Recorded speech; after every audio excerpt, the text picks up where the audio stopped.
Bonjour, je suis très heureux de vous retrouver à ce mercredi saint pour vous entretenir sur le thème de la confiance en Dieu.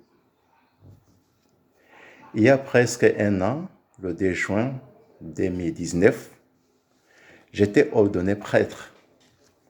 Comme devise de mon ordination, j'ai choisi une partie du verset 5 du psaume 36 qui dit « Fais-lui confiance et lui, il agira. » Je pouvais prendre le verset dans son intégralité. Et d'ailleurs, pour ceux qui ont bien regardé ma carte souvenir d'ordination, et sur la dernière page du livret de la célébration, vous avez bien remarqué que j'ai donné l'intégralité du verset. Dirige ton chemin vers le Seigneur, fais-lui confiance, et lui, il agira.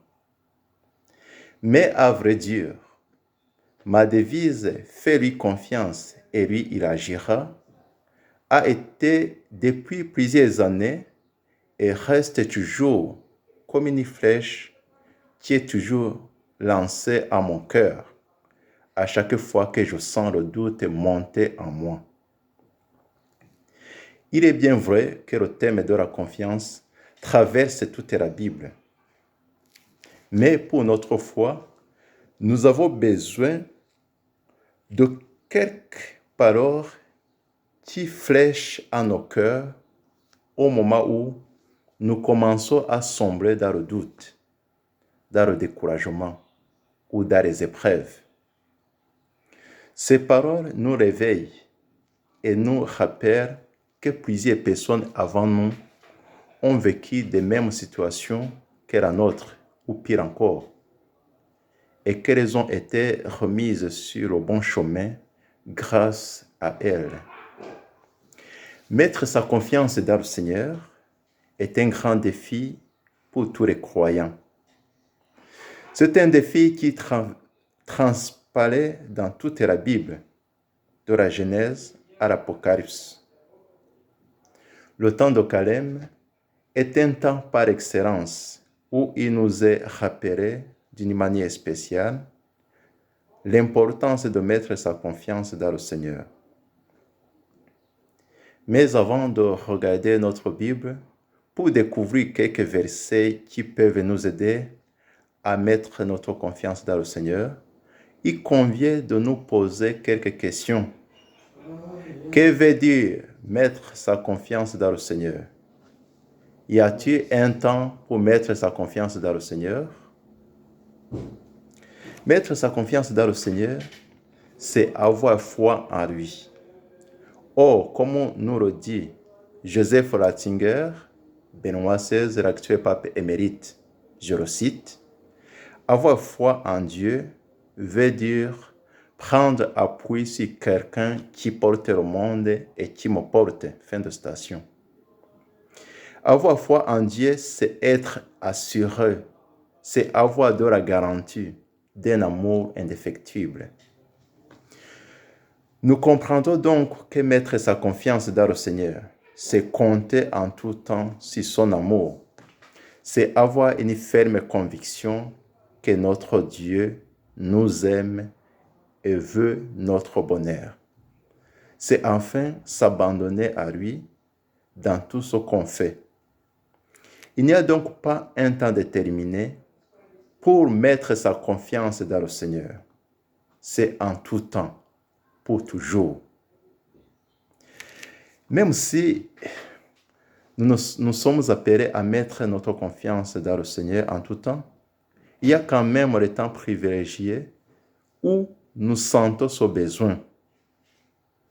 C'est d'ailleurs pourquoi j'ai dit au début que la liturgie de notre Église nous rappelle d'une manière spéciale, durant le temps de Carême, l'importance de mettre sa confiance dans le Seigneur. Pourquoi durant le temps de Carême? En effet, c'est durant ce temps de Carême que l'Église nous rappelle que nous sommes comme le peuple de Dieu de l'Ancien Testament, qui marche dans le désert durant 40 ans vers la terre promise. Ou encore, comme son fils Jésus, qui passe 40 jours et 40 nuits dans le désert avant le début de sa mission. Nous le savons tous, le désert est une terre affreuse, très aride. Et pour le peuple de l'Ancien Testament, le désert est une terre de la désolation, habitée par la force du mal. Mais en même temps, le désert est aussi considéré comme le lieu où, loin du bruit et des séductions du monde, s'expérimente aisément la proximité avec Dieu et la dépendance totale de l'homme à son endroit. Dans notre marche vers le Seigneur, nous traversons le désert et ce désert symbolise toutes les épreuves que nous rencontrons. Les persécutions, les maladies, coronavirus et autres, les deuils, les échecs de toutes sortes. C'est quand nous vivons ces moments difficiles que nous sentons le besoin d'avoir un appui solide. Mettre sa confiance dans le Seigneur trouve tout son sens dans ces moments. On se rend compte qu'en dehors de lui, plus rien ne compte parce que tout est périssable. Que nous dit la Bible? Dès les premières pages de la Bible, la parole de Dieu invite l'homme à mettre sa confiance en Dieu. Nos premiers parents, Adam et Ève, sont mis dans le jardin d'Éden où il ne leur manque de rien. À leur interdisant de manger de l'arbre de la connaissance du bien et du mal, Dieu veut que l'homme apprenne à lui faire confiance, qu'il sache que Dieu est le seul à savoir déterminer ce qui est bien de ce qui est mal. Malheureusement, le malin a semé le doute dans la tête de l'homme. Celui-ci commence à douter de son Dieu en pensant qu'il lui cache quelque chose. C'est ainsi qu'il va vouloir se placer en rival de Dieu. Nous connaissons tous la conséquence de ce péché. L'homme se prive des délices du jardin d'Éden. Il est expulsé. Le premier dimanche de Carême nous parlait de son manque de confiance de nos premiers parents.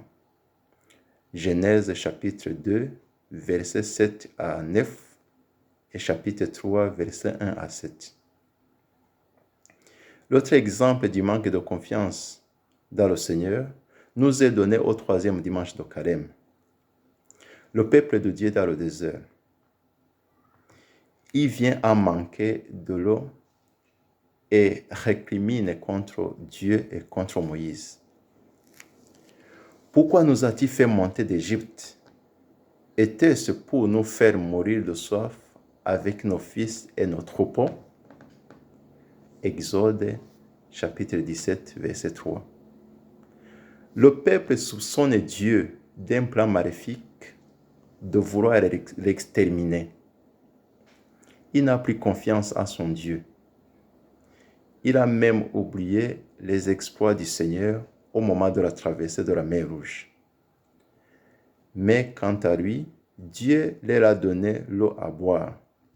Et ainsi, il a montré qu'il est un Dieu miséricordieux, toujours fidèle à ses promesses.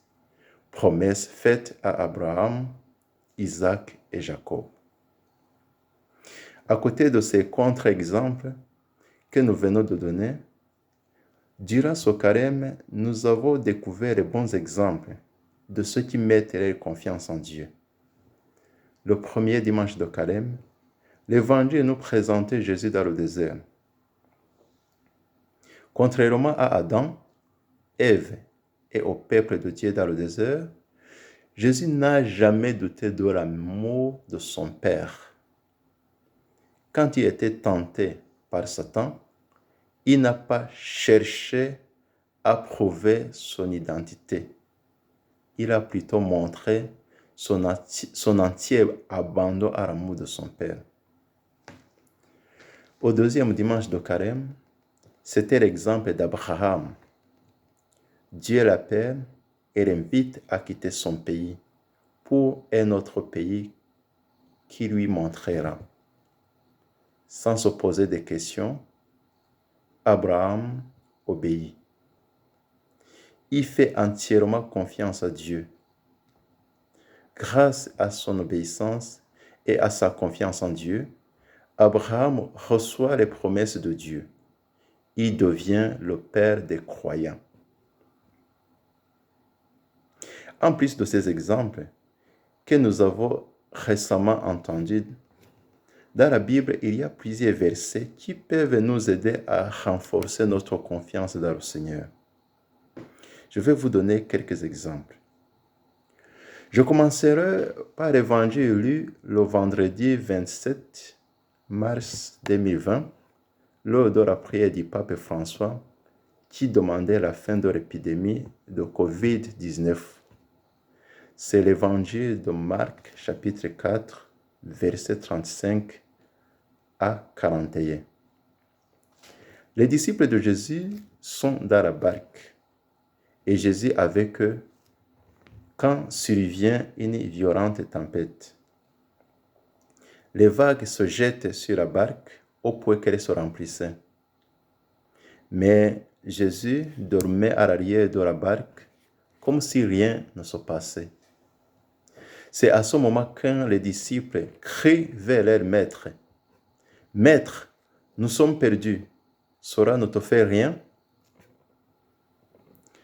Réveillé de son sommeil, il met fin à la tempête et fait des reproches à ses disciples en disant « Pourquoi êtes-vous si craintifs? N'avez-vous pas encore la foi ?» Ce que nous pouvons retenir de ce récit, quand nous sommes dans des grandes épreuves, nous avons souvent l'impression que Dieu dort, qu'il est indifférent à nos souffrances. Et pourtant, notre Dieu est un Dieu qui nous aime, qui ne peut pas nous laisser nous perdre au moment où nous crions vers lui. Il peut nous laisser rencontrer les épreuves pour que nous puissions découvrir nos limites et que nous apprenions à compter sur lui, à lui faire confiance. S'il arrive que nous perdions notre vie d'ici-bas, nous gagnerons la vie éternelle et il en résultera le salut pour ceux qui vont rester. Le fidèle qui veut mettre toute sa confiance dans le Seigneur doit avoir les yeux toujours fixés sur lui. Dans le cas contraire, les forces du mal qui se déchaînent contre lui peuvent le dévier de son chemin. Pensons aux disciples de Jésus qui voient celui-ci marcher sur les eaux.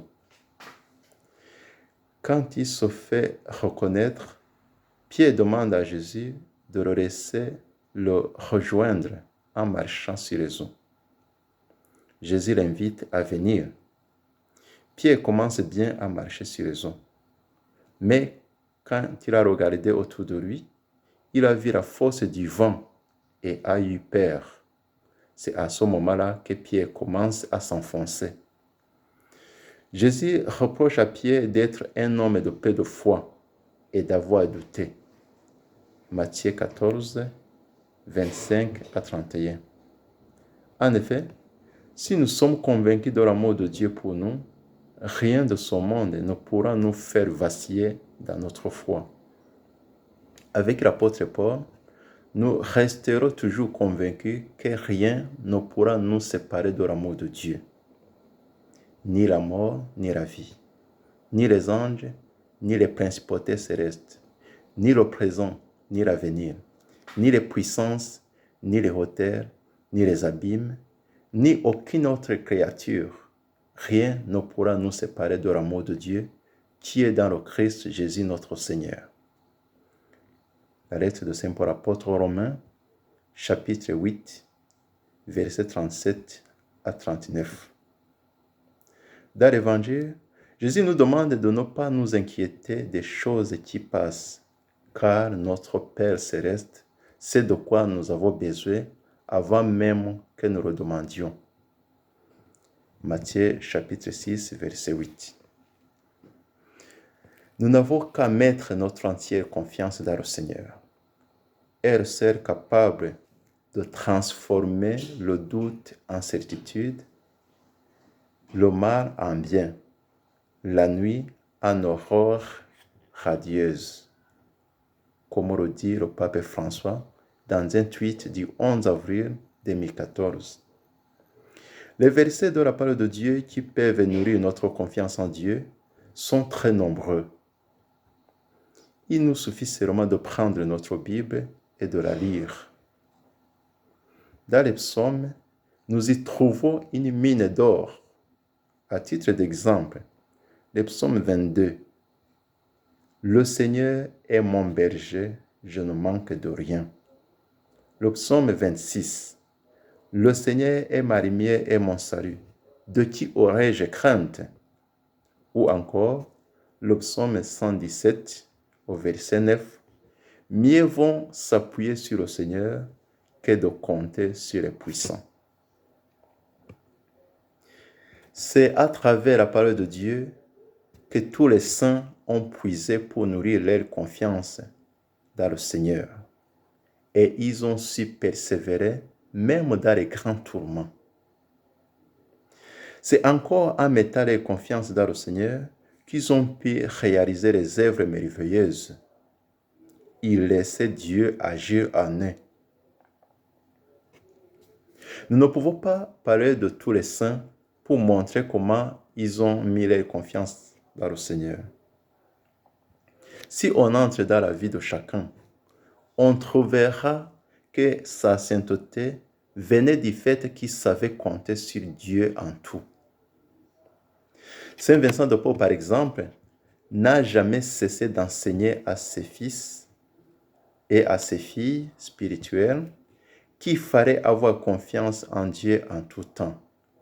Ayez confiance en Dieu, disait-il, messieurs et mes frères, mais ayez-la entière et parfaite, et tenons pour assurer qu'ayant commencé son œuvre en nous, il achèvera. Fin de citation.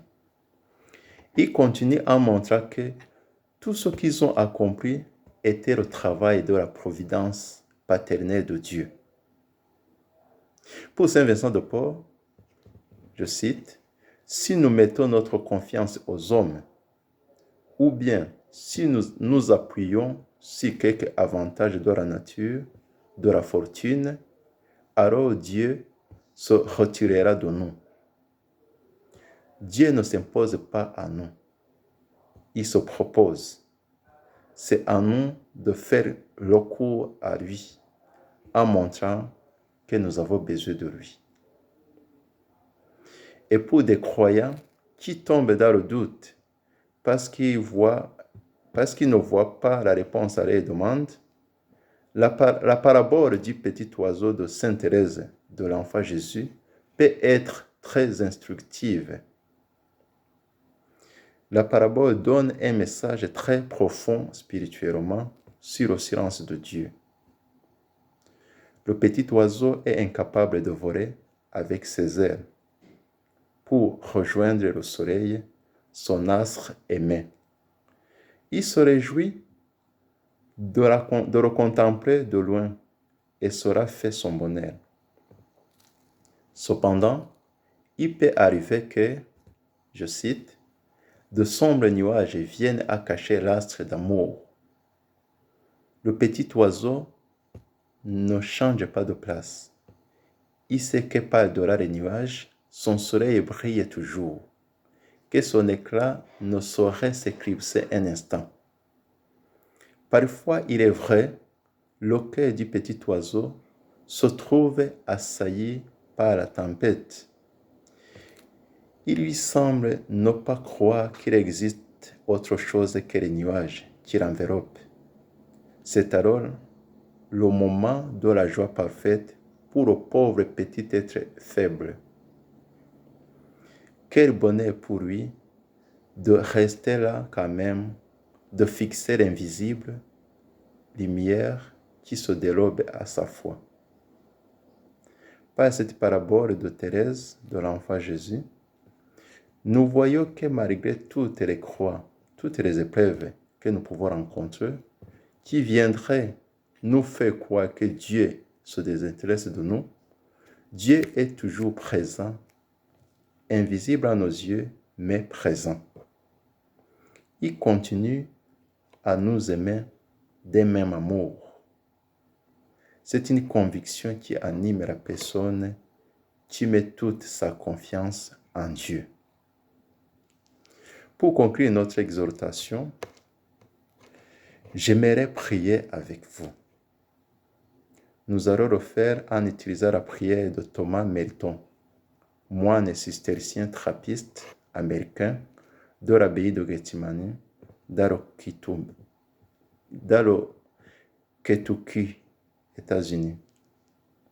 C'est une prière qui nous aide à rétablir notre relation de confiance avec Dieu.